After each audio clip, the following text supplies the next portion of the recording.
Hello everyone, welcome back.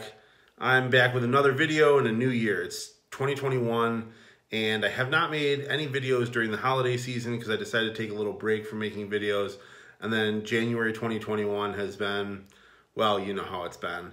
But I am back. I'm in my very bright sunlit apartment here and there has been some progress. Look, I do have those bookshelves I was talking about. I even got some books on them. See right here, here's some Christmas books. There's Shirley by Charlotte Bronte. And at the bottom there, you've got Varney the Vampire, which I've not made any progress on at all. So I've actually a few books deep into 2021 already, and I figured it's time to catch up. And the first book that I read right after New Year's is on a topic that's been really interesting me lately, and I might even create a third channel where I can just talk about it. And the book is The Space Barons. Elon Musk, Jeff Bezos, and the Quest to Colonize the Cosmos by Christian Davenport. And space has become like a very big topic for me. I've always been interested in it. I was one of those kids who like was all into this. Well, it was the space shuttle program at the time when I was a kid. I cried when they let Mir drop into the atmosphere instead of preserving it. I wanted like Bill Gates to save it back in the day. So my love affair with tech billionaires in space goes back a long time. And this book is one of two books that I think are currently out on the subject of kind of new space and following the large investors in new space. The other book is called Rocket Billionaires, and I think I will pick that up at some time. I don't know which one is more recent. This book kind of goes up into 2018, so it's like about 3 years dated now from the end of when the author was writing. Christian Davenport is a journalist. This is the only book of his that I've read. It might be his first major book. And he is a journalist who's been working in the area of new space for quite a while. And he's been following the careers of Elon Musk. And this book really follows four billionaires. The subtitle only says two. Elon Musk obviously is probably like most famous with SpaceX, and then Jeff Bezos, formerly the richest man in the world before Elon Musk just overtook him since my last video, founder of Amazon.com, are kind of the two main guys, and they make it in the subtitle. But Christian Davenport also talks about Richard Branson and Virgin Galactic, which is a company that I've been following for a long time and investing in, and also the fourth billionaire that kind of plays a lesser role in the story, but still important. It was Paul Allen, co-founder of Microsoft and longtime president of Microsoft. And these four guys each have kind of unique takes on their space companies that they founded or invested in. And it follows their stories, kind of switching back and forth and kind of paralleling them. I would say the majority of the book is about SpaceX, because of course it's about SpaceX. I mean, the main player is Elon Musk. The main company is SpaceX. SpaceX is like the icon of new space. And I think that it was okay for the majority of the book to be, you know, focused around Elon. Elon is a great guy to tell stories about because he's like a little bit crazy, but like he's always successful. So it's like, is he crazy or are we crazy? Or is his crazy actually just like visionary, or is he sometimes really crazy? And so the next book I'm reading is actually also, it's about Tesla, so it's also about Elon Musk. This one, though, he tries, Christian Davenport tries to give some really, I think, fair coverage to Jeff Bezos' approach with Blue Origin. It's a lot harder to detail what that company has been up to in this time period because they were so secretive. It's also a slight conflict of interest because Christian Davenport works for the Washington Post, which during this time period was bought out and is now owned by Jeff Bezos. So he's writing a book about his boss and his boss's rivalry with other billionaires that are investing in space technology. So he does address that in the book, and I think that he's pretty fair about it, but you know, you've always got to take something like that with a grain of salt. It's always good for a journalist or a writer of any type to address that directly in the book and to admit where the biases could lie, even if he says, like, well, they're not really there, but I'm just telling you. I think it was good that he addressed it. And I think that for the most part, his writing style was really easy to read. And he gives a lot of information that people who are kind of following these companies would know, And putting it in context, I think that would be great for everybody. So whether you know a lot about what's happening in space right now with private companies investing in space or not, this book is very informative. The downsides of the book, I would say, are that it is a little bit uneven of its coverage of the different players in it. And being 3 years old, it is kind of dated. Now, basically, when he ends the book, he just ends the book like when he's finished writing a book because he decided to write a book about this. It doesn't clearly have like some major breakthrough or some new phase of what's happening as like the ending point. It just kind of like ends. It's just kind of like it starts and it's like all these people started investing in space, 15, 20 years ago. And now I've written a book about it. So it doesn't clearly encapsulate like a certain period. It's not like the end of the beginning or the beginning of the end or anything like that. So historians would call that periodization. And it's just like, this has a random periodization. Like it begins when some major players started getting into, privatizing space, and it ends when this guy's book deal was up. And that's kind of the period that you get. Interestingly, I would say there's been major events that have affected each of the 4 billionaires that are profiled in this book.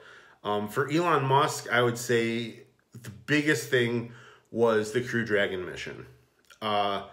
That, I think, was the most important catalyst to really show how far New Space, and especially SpaceX, had come, is that they were able to put American astronauts on the International Space Station using a private company from American soil for the first time since the shuttle program was shut down.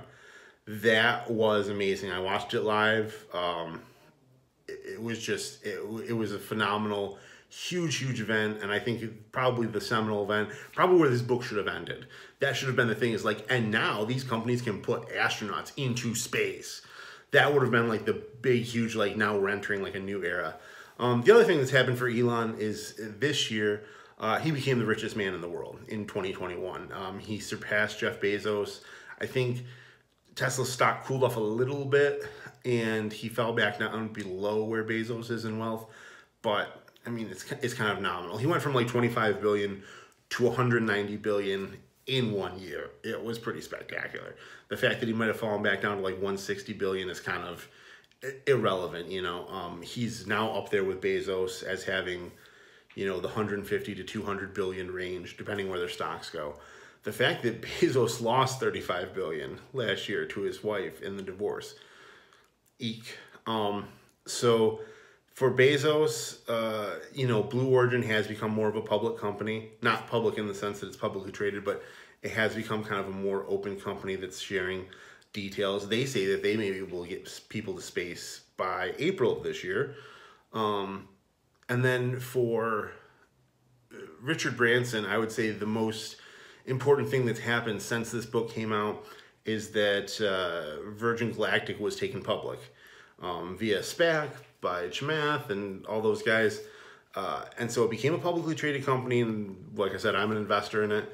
It's doing very, very well for itself. Once again, the test flights have been pushed back from the end of this year. They're still claiming that we're going to have some piloted test flights into space, and that Richard Branson himself will be going to space in the last test flight, and that, sometime in the early half of this year, we're going to have commercial space flight available for people that just want to do it for touristic reasons. You don't even have to be an astronaut anymore. So everyone is waiting with bated breath to see if that happens, but Virgin Galactic becoming the first really big public company in the new space era is really big. And then for Paul Allen, unfortunately, the big news is that he died. He died after this book was published, so the last chapter is that Paul Allen had kind of cashed out. He kind of lost his nerve. He had helped actually found the X Prize winning Starship One that became the technology that Virgin Galactic is based off of, and he put some of his own money and things behind it. But he kind of lost his nerve because he realized, like, I could be getting people killed. Like, space is dangerous, and like I might kill someone. Like, and he couldn't really deal with the idea of rocket failure or something that was going to end someone's life. So he backed out of it, even though it had been part of his dream, and he had been one of those kids inspired by Apollo and really wanted to do that. And then at the end of the book, it shows him kind of stepping back in and being interested in rocket technology again. He couldn't pull himself away.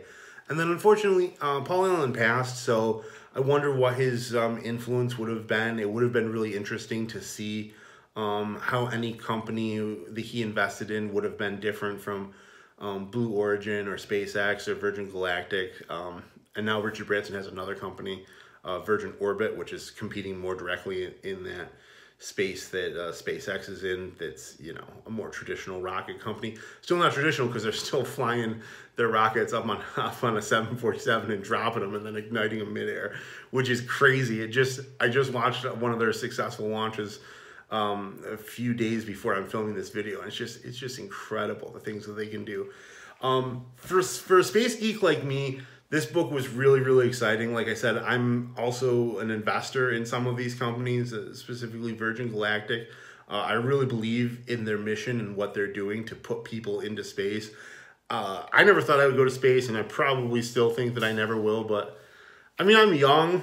It'd be quite expensive to lift my heavy girth into space, but maybe the prices will come down and it'll become so routine and so safe that eventually I would be able to go to space. But even if I can't personally go to space, the idea that we could start putting up people, dozens of people, hundreds of people, thousands of people could visit space, even if it's kind of out of what a normal person's budget would be right now. Once you break that barrier, costs will come down. The costs for commercial satellites and everything are already dropping exponentially. I mean, just in the time period of this book, you're talking about taking flights from 250 million down to 200 million, down to 100 million, down to 60 million, you know.